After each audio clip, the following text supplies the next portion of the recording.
إلا تنصروه فقد نصره الله إذ أخرجه الذين كفروا ثاني اثنين إذ هما في الغار إذ يقول لصاحبه لا تحزن إن الله معنا وقال تعالى يريدون ليطفئوا نور الله بأفواههم والله متم نوره ولو كره الكافرون وقال النبي صلى الله عليه وسلم لا يؤمن أحدكم حتى أكون أحب إليه من والده وولده والناس أجمعين.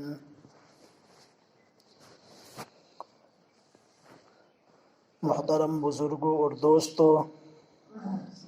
نبی کریم علیہ السلام کی زندگی کے مبارک پہلو، آپ علیہ السلام کی سیرت طیبہ کے مختلف گوشے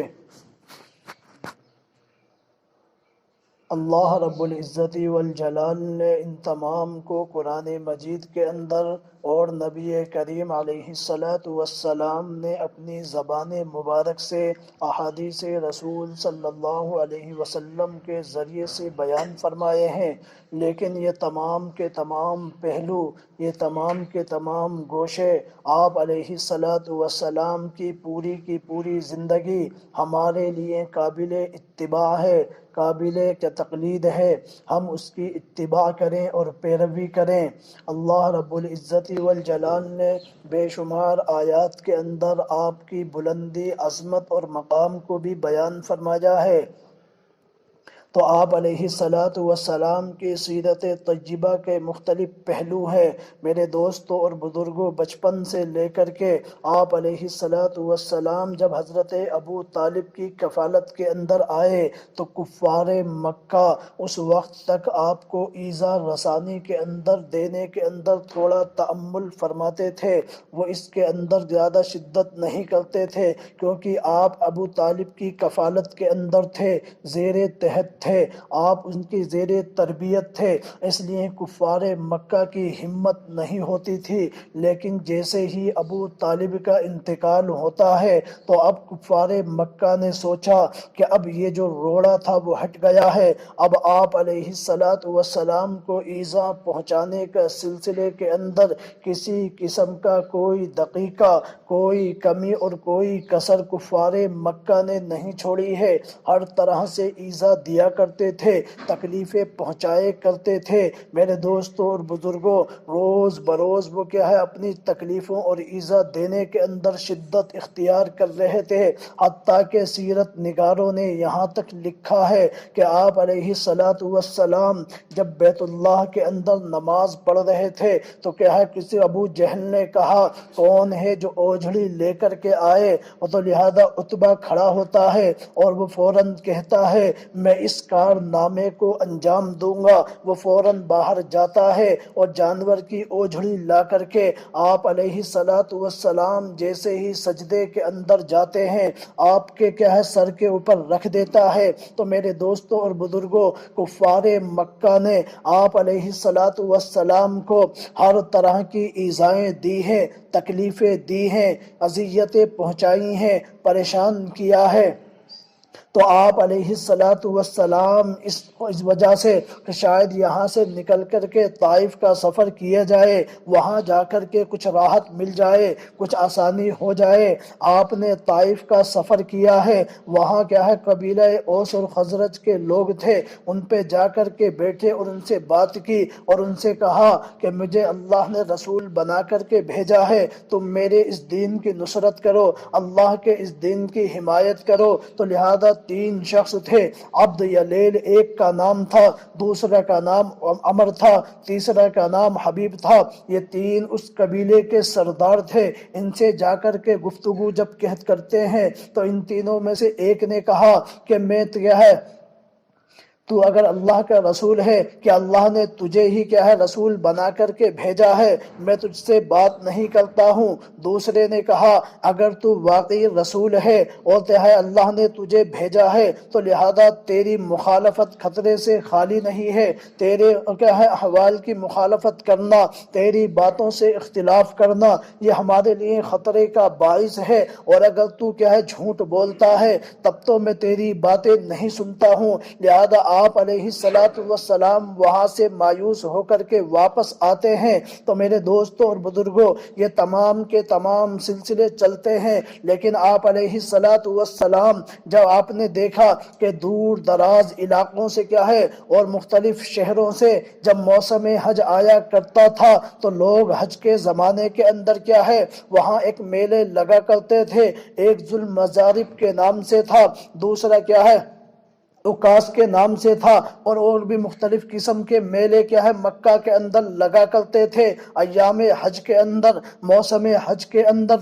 کیا ہے آپ علیہ السلام نے سوچا جب جو ہے مختلف شہروں سے لوگ ان میلوں کے اندر آتے ہیں تو لہذا میں اسلام کو پیش کروں، دین کو پیش کروں، اس دین کی تبلیغ ان کے سرداروں کے پاس جا کر کے پیش کروں۔ تو لہذا آپ علیہ السلام کیا ہے مختلف قوموں اور مختلف قبیلوں کے پاس اسلام کی دعوت لے کر کے جاتے ہیں، اور ان کے سامنے یقولو لا الہ الا اللہ تفلحون کا کلمہ آپ ان کے سامنے پیش کرتے ہیں۔ تو لہذا کسی نے نہیں مانا، کسی نے سختی کے ساتھ جواب دیا ہے اور کسی نے نرمی کے ساتھ جواب دیا ہے۔ اسی زمانے کے اندر کیا ہے ایاس بن معاذ ایک کیا ہے قبیلہ خزرج یا دوسرے قبیلے کا کیا ہے لوگ تھا، وہ اس کا سردار کہلاتا تھا، وہ بھی آیا ہوا تھا۔ آپ علیہ السلام اس کے پاس جاتے ہیں اور جانے کے بعد اس کے سامنے کیا ہے اپنی اسی بات کو رکھتے ہیں، اسی دین کی تبلیغ کو پیش کرتے ہیں۔ تو لہذا کیا ہے اب کیا ہے ایاس نے کہا، اللہ کے نبی نے اس سے فرمایا جس چیز کے لیے تم یہاں آئے ہو بمقابلہ خزرج کیا ہے ایک حلیف کو مقرر کرنے کے لیے، تو لہذا میں تمہیں اس سے بہتر چیز کی طرف دعوت دیتا ہوں اور وہ تمہارے سامنے پیش کرتا ہوں۔ تو لہذا ایاس نے فرمایا آپ پیش کریے اے برادر خیش۔ تو لہذا کیا ہے آپ علیہ السلام نے پیش کیا ہے۔ ان کے اندر کیا ہے ایک تھا ابو الحیثر بن انس بن رافع کے نام سے، اس نے فوراً کنکریاں اٹھائی ہیں اور ایاس کے منہ کے اوپر پھینک کر کے مار دی ہیں، کیا تو اس سے مایوس ہو گیا ہے؟ تو لہذا ایاس نے فرمایا اے برادر خیش تم پیش کرو، کس چیز کی دعوت دیتے ہو، کس چیز کی تبلیغ کرتے ہو، کس دین کی تبلیغ کرتے ہو؟ تو نبی علیہ السلام نے اس کے سامنے چند آیتوں کو پیش کیا ہے، قل تعالوا اتل ما حرم ربکم علیکم اللہ تشركوا به شيئا وبالوالدين احسانا ولا تقتلوا اولادكم من املاق نحن نرزقكم واياهم ولا تقربوا الفواحش ما ظهر منها وما بطن ولا تقتلوا النفس التي حرم الله الا بالحق۔ جب آپ نے اس کے سامنے پیش کیا میں تمہیں بلاتا ہوں، میں تمہیں دعوت دیتا ہوں کہ والدین کے ساتھ حسن سلوک کرو، اللہ کے ساتھ کسی کو شریک نہ کرو، اپنی اولاد کو فقر اور فاقے کی وجہ سے قتل نہ کرو اور بےہودہ گفتگو نہ کرو۔ جب اس کے سامنے یہ بات کو پیش کی نبی علیہ السلام نے تو ایاس بن معاذ کہتا ہے یہ تو بہت بہتر کلام ہے، اور پیش کریے کس چیز کی دعوت دیتے ہو؟ نبی علیہ السلام نے پھر اس کے سامنے ایک آیت کو پیش کیا ہے ان اللہ یأمر بالعدل والاحسان وایتاء ذی القربى وینہی عن الفحشاء والمنکر، کہ اللہ تعالیٰ تمہیں حکم دیتا ہے انصاف کرنے کا اور کیا ہے بے حیائی سے بچنے کا، اچھی باتوں کی تعلیم کا، بری باتوں سے باز رہنے کا۔ تو لہذا ایاس بن معاذ نے کہا اے برادر خیش بہت اچھی بات ہے۔ تو لہذا جو کیا ہے یہاں سے انہوں نے کہا ہمارا اصل میں معاملہ کسرا کے ساتھ ہو گیا ہے، ہم ان کے حلیف ہیں، ہم نے ان سے معاہدہ کر لیا ہے، ہم کوئی نیا امر ان کے بغیر بتائے کیا ہے ہم نہیں کہ اس کو قبول کر سکتے ہیں۔ نبی علیہ السلام نے ایاس کی اس گفتگو کو پسند فرمایا اور اس سے فرمایا خیر اللہ اپنے دین کی خود مدد فرمائے گا، اللہ بے نیاز ہے، اللہ کسی کا محتاج نہیں ہے، واللہ هو الغنی الحمید، اللہ تعریف کے لائق بھی ہے، اللہ بے نیاز بھی ہے، وہ اپنے دین کو خود بلند فرمائے گا، کسی کی مدد کی ضرورت نہیں ہے۔ تو لہذا وہ قبیلہ وہاں سے نکلتا ہے۔ ابھی کچھ ہی روز ہوئے تھے ایاس کا انتقال ہوا، تو لہذا کہنے والے کہتے ہیں، سیرت نگاروں نے لکھا ہے جب اس کا انتقال ہو رہا تھا، اس کی روح جسم سے نکل رہی تھی، اس کی زبان مبارک کے اوپر یہ کلمے جاری تھے، لا الہ الا اللہ، سبحان اللہ، الحمدللہ، یہ اس کی زبان مبارک کے اوپر جاری تھے۔ لہذا اب اس بات کے اندر اختلاف ہے، آیا ایاس اسلام لایا تھا یا اسلام نہیں لایا تھا، تو لہذا اس کے اندر اختلاف ہے۔ تو میرے دوستوں اور بزرگوں، نبی علیہ السلام نے مختلف قبیلوں کے سامنے موسم حج کے اندر اسلام کو پیش کیا ہے، دین کو پیش کیا ہے، دعوت کو پیش کیا ہے، تبلیغ کو پیش کیا ہے۔ کسی نے نرمی سے جواب دیا ہے، کسی نے سختی کے ساتھ پیش آیا ہے۔ آپ علیہ السلام کیا ہے، وہاں سے کیا ہے واپس ہوتے ہیں۔ تو میرے دوستوں اور بزرگوں، آپ علیہ السلام مایوس ہوئے، تو میرے دوستوں اور بزرگوں یہ سلسلہ جاری رہا۔ کسی نے اسی زمانے کے اندر اوس اور خزرج دو قبیلے تھے، مدینہ منورہ سے مکہ آئے ہوئے تھے، یہ انصار تھے۔ تو لہذا آپ علیہ السلام نے ابو بکر کا ہاتھ کو پکڑا، ان قبیلے کے پاس پہنچے، ان کے سامنے اسلام کو پیش کیا، ان کے سامنے دین کو پیش کیا، تعلیم دے تبلیغ کو پیش کیا ہے۔ تو لہذا اوس اور خزرج کے سامنے کہا، اے لوگو، قولوا لا الہ الا اللہ تفلحون، تم اس کلمے کو کہہ لو، فلاح پا جاؤ گے، کامیاب ہو جاؤ گے، تمہیں جو ہے دنیا کے اندر بھی بہتری ہوگی، آخرت کے اندر بھی بہتری ملے گی۔ تو لہذا اوس اور خزرج نے تھوڑا تأمل کیا اور غور و فکر کیا۔ اصل میں یہ رہنے والے مدینہ کے تھے، اور مدینہ کے اندر کچھ یہودی رہا کرتے تھے، ان یہودیوں سے ان کی لڑائی رہا کرتی تھی، جبکہ اصل میں یہ زیادہ مقدار کے اندر تھے، یہ مشرک اور بت پرست تھے، اور یہودی کیا ہے، جب ان کا مقابلہ ہوتا تھا وہ قلت کے اندر تھے، کم مقدار کے اندر تھے۔ تو یہودی کہتے تھے ان اوس اور خزرج والوں سے ان قریب ایک نبی مبعوث ہوگا، ہم اس کے ساتھ مل کر کے کیا ہے تم سے مقابلہ کریں گے، تمہیں عاد اور ارم قوم کی طرح ہلاک اور برباد کر دیں گے۔ جب نبی علیہ السلام نے ان کے سامنے اس دین کو پیش کیا، اس دعوت کو پیش کیا، تو انہوں نے سوچا آخر یہ وہی نبی تو نہیں ہے جن کا تذکرہ ہم سے یہود کیا کرتے تھے، آخر زمانے کے اندر ایک نبی مبعوث ہوگا، اس کا زمانہ قریب ہے۔ تو لہذا یہ تمام کے تمام 6 لوگ تھے، تو لہذا یہ لوگ اسلام لے آئے، اور انہوں نے کہا اصل میں ہمارا مقابلہ یہودیوں سے رہتا ہے، اگر آپ اجازت دیں ہم ان کو بھی دین کی دعوت دیں، دین کو اس کلمے کو پیش کریں۔ نبی علیہ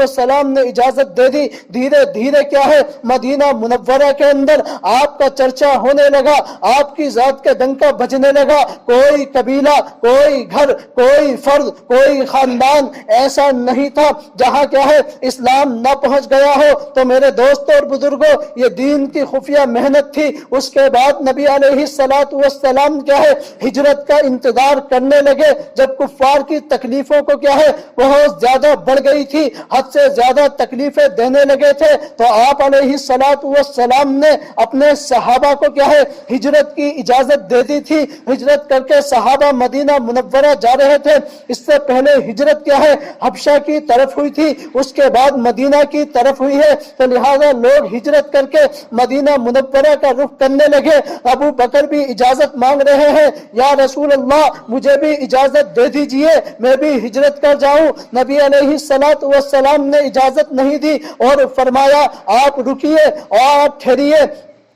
اللہ کوئی راستہ تمہارے لیے بھی نکال دے گا۔ تو ابو بکر بار بار نبی سے اجازت چاہ رہے تھے، اے اللہ کے رسول مجھے اجازت دے دیجئے۔ نبی علیہ السلام اجازت نہیں دے رہے تھے۔ اسی اثنا کے اندر کیا ہے کفار مکہ نے جب دیکھا کہ مدینے کے اندر اور دیگر شہروں کے اندر آپ کا ڈنکا بجنے لگا ہے، لوگ اسلام کے اندر داخل ہو رہے ہیں، کہیں ایسا نہ ہو وہ سب مل کر کے کیا ہے ہمارے اوپر ٹوٹ پڑے، ہم پر حملہ کر دیں، ہمیں تباہ اور برباد کر دیں، ہمیں ہلاک کر دیں۔ تو لہذا فوراً کفار قریش نے کیا ہے ایک میٹنگ کو بلا لیا ہے دار الندوہ کے اندر۔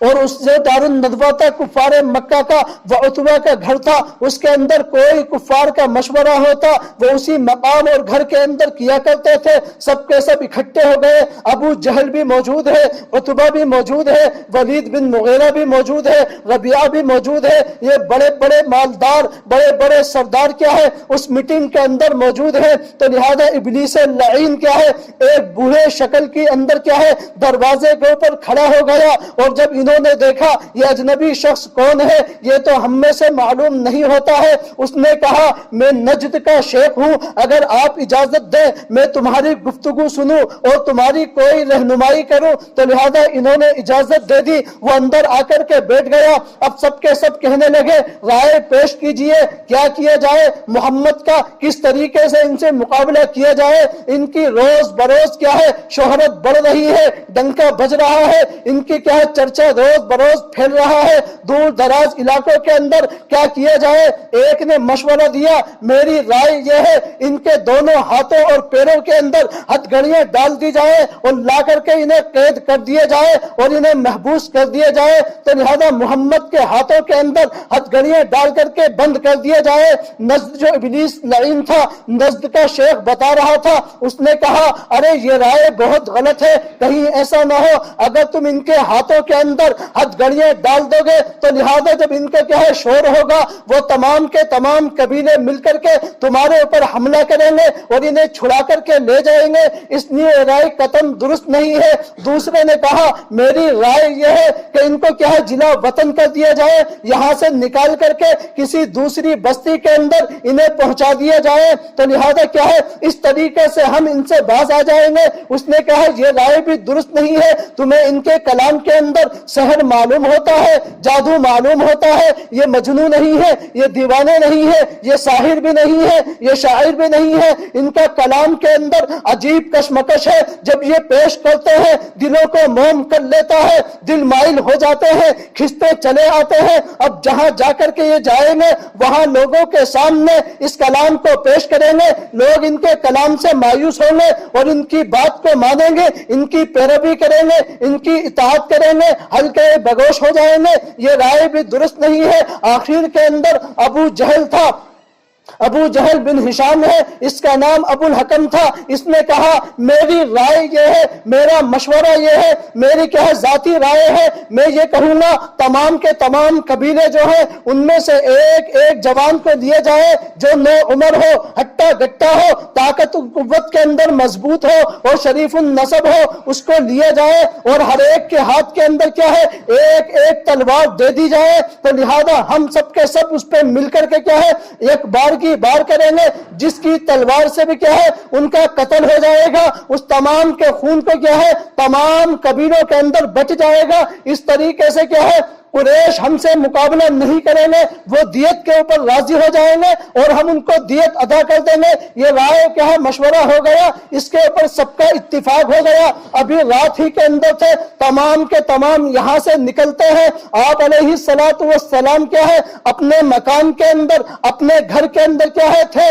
تو لہذا سب نے آپ کا محاصرہ کر لیا ہے۔ ادھر یہ جہاں سے نکلے تھے گھر کا محاصرہ کرنے کے لیے اللہ نے فوراً وحی کے ذریعے سے جبرائیل امین کے ذریعے سے اللہ کے نبی کو ان کی خفیہ چالوں کو، ان کی خفیہ راز کا، خفیہ تدبیروں کے ذریعے سے باخبر کر دیا ہے کہ اس طریقے سے معاملہ ہوا ہے۔ اللہ کے نبی علیہ الصلوۃ والسلام نے کیا ہے حضرت علی المرتضیٰ کو بلایا اور فرمایا یہ میری چارپائے ہے، یہ میرا بستر ہے، یہ میری ہرے رنگ کی سبز رنگ کی چادر ہے جس کو میں اوڑھا کرتا ہوں، تم آج رات کیا ہے اسی بستر کے اوپر میرے اسی جگہ کے اوپر اسی چادر کو اوڑھ کر کے لیٹ جانا۔ تو لہذا علی المرتضیٰ کے حوالے اللہ کے نبی علیہ الصلوۃ والسلام نے کفار کی کچھ امانتیں تھی، اس اختلاف کے باوجود، اس دشمنی کے باوجود، اتنی تکلیفوں اور اذیتوں کے باوجود پھر بھی اگر کوئی اہم چیز ہوا کرتی تو امانت کے طور کے اوپر پھر بھی نبی علیہ الصلوۃ والسلام کے پاس لا کر کے رکھا کرتے تھے۔ ان کی امانت ہی علی المرتضیٰ کو حکم دیا صبح کو یہ امانتیں جس کی بھی ہے اس کے حوالے کر دی جائے۔ علی المرتضیٰ بستر کے اوپر ہے، کفار مکہ انتظار کر رہے ہیں، ہو سکتا تو کیا ہے وہ رات کے اندر گھر کے اوپر حملہ بولتے تھے، لیکن کیا ہے زنانہ گھر کے اندر کیا ہے وہ اس کو مایوس سمجھتے تھے کہ رات کے اندر اور پھر جس گھر کے اندر عورت ہو وہاں حملہ کیا جائے، وہ اس کو برا سمجھتے تھے، اس لیے صبح کا انتظار کر رہے تھے، وہ رات بھر وہاں بیٹھے رہے۔ ایک شخص نے کہا نبی علیہ الصلوۃ والسلام وہاں سے نکلے، ایک ہاتھ کے اندر مٹی کو اٹھایا اور سورہ یاسین کی چند آیتیں پڑھی اور ان کی طرف پھینکا، تو لہذا نبی علیہ الصلوۃ والسلام اس مکان سے نکل کر کے ان کی آنکھوں کے سامنے سے باہر نکل گئے۔ کفار مکہ کو ہوا نہیں لگی، یاسین والقرآن الحکیم فاغشیناہم فہم لا یبصرون، ہم نے ان کی آنکھوں کے اوپر پردہ ڈال دیا تھا جس سے وہ آپ کو نہ دیکھ سکے۔ آپ علیہ الصلوۃ والسلام وہاں سے نکلے تو لہذا ایک شخص آیا، ارے تم یہاں کیوں انتظار کر رہے ہو، کس کے انتظار کے اندر ہو؟ اس نے کہا محمد کا انتظار کر رہے ہیں۔ اس شخص نے کہا ارے محمد تو تمہارے سروں کے اوپر مٹی کو پھینکتے ہوئے یہاں سے نکل گیا ہے، تمہیں ہوا بھی نہیں لگی ہے، تمہیں خبر بھی نہیں ہوئی ہے، وہ یہاں سے نکل گیا ہے۔ وہ کیا ہے دیواروں کے اوپر جھانک کر کے دیکھنے لگے تو لہذا وہ سوچ رہے تھے بستر کے اوپر لیٹے ہوئے ہیں، صبح کا انتظار ہو رہا ہے، جیسے ہی صبح ہوتی ہے وہ فوراً علی المرتضیٰ اٹھتے ہیں۔ اب وہ کیا کہتے ہیں ارے وہ شخص صحیح کہہ رہا تھا کہ محمد یہاں سے نکلے ہیں، تو آپ علیہ الصلوۃ والسلام یہاں سے نکلے، ابو بکر رضی اللہ تعالیٰ ان کے مکان کے پاس پہنچے اور اندر پہنچے۔ حضرت اسماء کا بیان ہے، حضرت عائشہ صدیقہ رضی اللہ تعالیٰ عنہا کی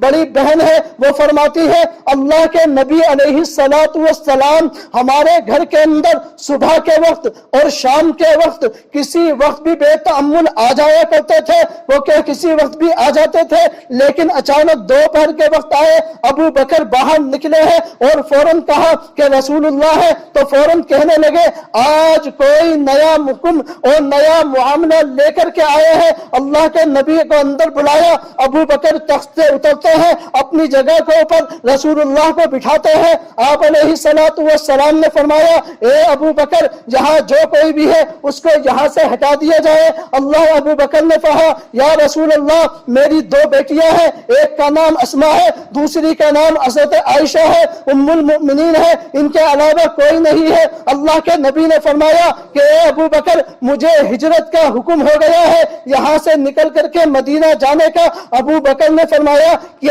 یہ کیا ہے ہم رکابی کا صرف اور ساتھ چلنے کا حکم کیا ہے میرے لیے بھی ہوگا۔ اللہ کے نبی نے فرمایا ہاں ابو بکر تمہارے لیے بھی ہے۔ دونوں یہاں سے نکلتے ہیں، غار سور کی طرف چلتے ہیں۔ ابو بکر نے 2 اونٹنیاں پالی تھی، 6 مہینے سے ببول کے پتے کھلا رہے تھے۔ اللہ کے نبی کے حوالے کی یا رسول اللہ یہ 2 اونٹنیاں ہیں، ان میں سے ایک آپ پسند فرما لیجئے جس کو چاہے۔ رسول اللہ نے فرمایا میں اس کو بنا قیمت کے نہیں لوں گا، اس کی قیمت کو بولیے۔ سیرت نگاروں نے فرمایا ہے ان میں سے ایک روایت یہ ہے 800 درہم کی ایک اونٹنی تھی، اور ایک دوسری روایت یہ ہے 400 درہم کے اندر ایک اونٹنی تھی، لیکن ان کے اندر تطبیق یہ ہے دونوں اونٹنیوں کی جو قیمت تھی وہ 800 درہم تھی۔ نبی علیہ الصلوۃ والسلام نے ادا کی اور اونٹنی کے کہا لے لیا ہے۔ اس کے بعد ابو بکر نے اپنے غلام عامر بن فہرہ کو حکم دے دیا ہے وہ بکریاں چرا کر کے صبح اور شام کو وہاں جائے،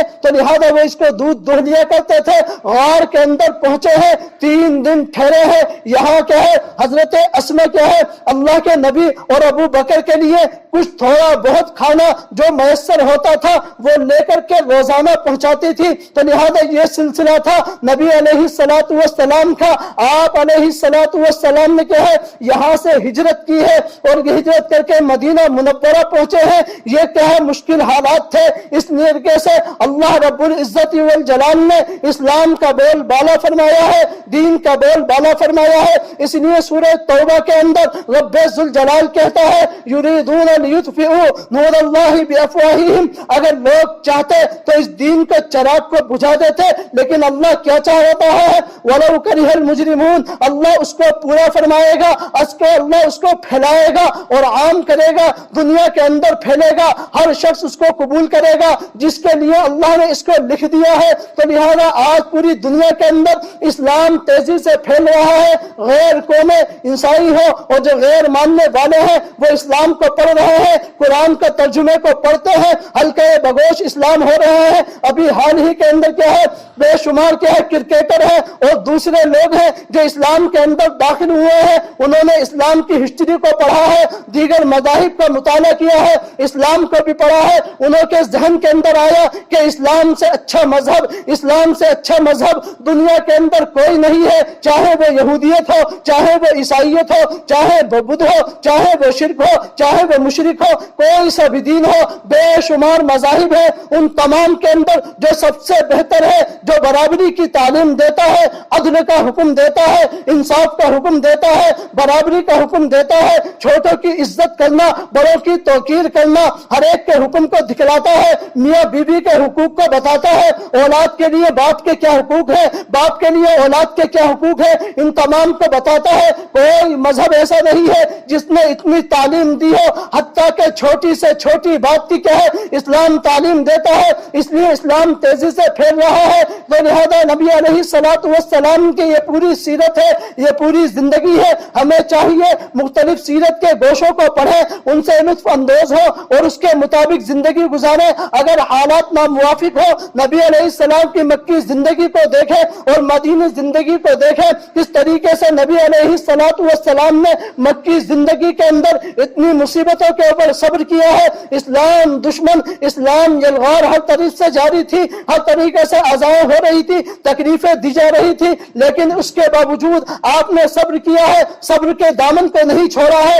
اللہ نے عزت بھی دی ہے، وَرَفَعْنَا لَكَ ذِكْرَكَ، ہم نے آپ کے نام کو بلند کر دیا ہے۔ آج دیکھ لو اذان ہو رہی ہے، اللہ کے نام کے ساتھ نبی کا نام ہے، تکبیر کے ساتھ نبی کا نام ہے، اللہ کے نام کے ساتھ، اللہ نے اپنے نام کے ساتھ نبی کے نام کو ایسا بلایا کہ دنیا کے اندر 24 گھنٹوں میں سے کوئی منٹ، کوئی سیکنڈ ایسا نہیں ہوتا جہاں پوری دنیا کے اندر اذان نہ ہوتی ہو۔ ابھی یہاں ہے، 1 منٹ کے بعد دوسری جگہ کے اوپر ہے، ہر لمحہ گاہ اذان ہو رہی ہے، نبی کا نام بلند ہو رہا ہے۔ اس لیے اللہ نے فرمایا ہے وَرَفَعْنَا لَكَ ذِكْرَكَ، ہم نے تیرے نام کو بلند کر دیا ہے، ہم نے تجھے عزت بھی دی ہے، مقام بھی دی ہے، مرتبہ بھی دی ہے، بلندی بھی دی ہے، سرفروشی بھی دی ہے، ہر طرح سے مالا مال کیا ہے۔ اے نبی کیا ہے، آپ اپنی امت کو تعلیم دیجئے، امت بھی صبر کرے، بلندی کے مقام کو طے کرے۔ تو میرے دوستوں اور بزرگوں، جو باتیں کہی گئی ہیں، میری الفت مدینے سے یوں